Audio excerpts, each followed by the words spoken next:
जो ओबीसी समाज के लोगों को न्याय देने के लिए ओबीसी बिल लाया, उसका मैं स्वागत करती हूं तथा महाराष्ट्र के सभी ओबीसी समाज के तरफ से पंतप्रधान जी का आभार व्यक्त करती हूं।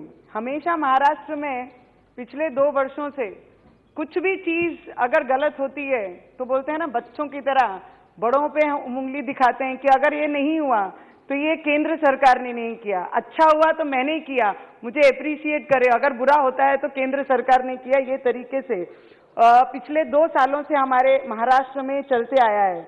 और जिस तरीके से ओबीसी समाज के लोगों को आरक्षण नहीं मिल रहा था, परंतु आज केंद्र सरकार द्वारा ऐतिहासिक निर्णय लिया गया और उसकी जितनी प्रशंसा की जाए उतनी ही कम है।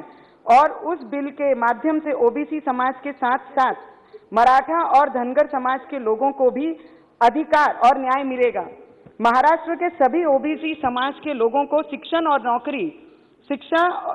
और नौकरी में ओबीसी आरक्षण मिलने के बाद सभी सुविधाएं मिलेंगी तथा उसके जल्द से जल्द लाभ मिलने के लिए मैं इस सदन के माध्यम से महाराष्ट्र सरकार को और महाराष्ट्र के मुख्यमंत्री को आग्रह विनंती करूंगी कि 2 दिन का स्पेशल अधिवेशन बुला के इस बिल के ऊपर चर्चा करके ओबीसी समाज को न्याय देने का काम ये महाराष्ट्र सरकार ने करना चाहिए। ये मैं उनको विनंती करती हूँ। I have just heard the opposition leader has spoke in the morning itself about this bill.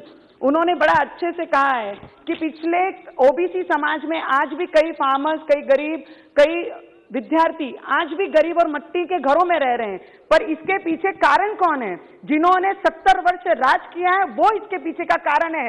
OBC समाज को न्याय नहीं मिला पाए। क्या आज जो 7 सालों में जो सरकार यहाँ पे बैठी है उन्होंने जो न्याय देने का काम किया वो गलत है कि आप गलत है? ये आप ही खुद अपने विषयों पे एक बार सोचना बहुत जरूरी है। जिस तरीके से पिछले 2014 से sir 2 minutes very important, I am very independent sir, I am neither here, just 1 minute, 1-2 minutes. जब देवेंद्र जी हमारे महाराष्ट्र के sir 2 minutes sir, 1.5 I just want to make a point. Just sir, you can talk after me. You can talk after. Just hold on a minute. See, there are like more 6 people to speak and there's just 12 minutes. So just stick to 3 minutes, please. Don't make it uncomfortable for me to. Thank you sir, thank you so much. जब देवेंद्र सरकार जी की सरकार, हमारे BJP सरकार जब थी और मुख्यमंत्री देवेंद्र जी थे, उन्होंने एक स्पेशल ओबीसी विभाग बनाया गया था तथा इसके ओबीसी मंत्रालय का दर्जा दिया था। ये पहला ऐसा राज्य है जहां पे आईएएस ऑफिसर नियुक्त किया था। और ओबीसी के लिए जो काम देवेंद्र जी ने किया, कोई भी राज्यों में ऐसा अभी तक मंत्रालय जिसको मंत्रालय का दर्जा मिले, ऐसे कोई भी राज्य में अभी तक नहीं हुआ है। And the other people from my colleagues who sitting in the house this time, जो महाराष्ट्र में आज सरकार चला रहे हैं, उन्होंने बड़ी अच्छी कही है कि सोने की थाली हमारे सामने रख दी है पर ना उसमें अचार है ना खाना है। 32 वर्ष जिन पार्टी के साथ अलायंस में आपने अचार भी खाया, सोने की थाली भी देखी, खाना भी खाया, तब आपको सब चीजें मिल रही थी। मुझे उम्मीद है कि वो सोने की थाली देके फिर हमारे तरफ, ये सरकार के तरफ आएंगे और महाराष्ट्र में फिर ये सरकार के साथ बैठेंगे। ऐसी शिवसेना, और शिवसेना का एक बड़ा अच्छा धोरण है कि बोलते हैं, हमारे मराठी में एक मन है, मैं बताऊंगी, महाराष्ट्रात एक मन बोली जाते कि पोटात काय यानी होटात काय। इसका अर्थ होता है पेट में क्या और होठों पे क्या। ये समझना बहुत कठिन है क्योंकि जिस तरीके से शिवसेना ने अपना स्पीच दिया और बताया ओबीसी के बारे में, तो ओबीसी को न्याय देने के हित में नहीं है, ना ही इनका समर्थन किया। ऐसी ये सरकार है। Sir last 1 minute sir,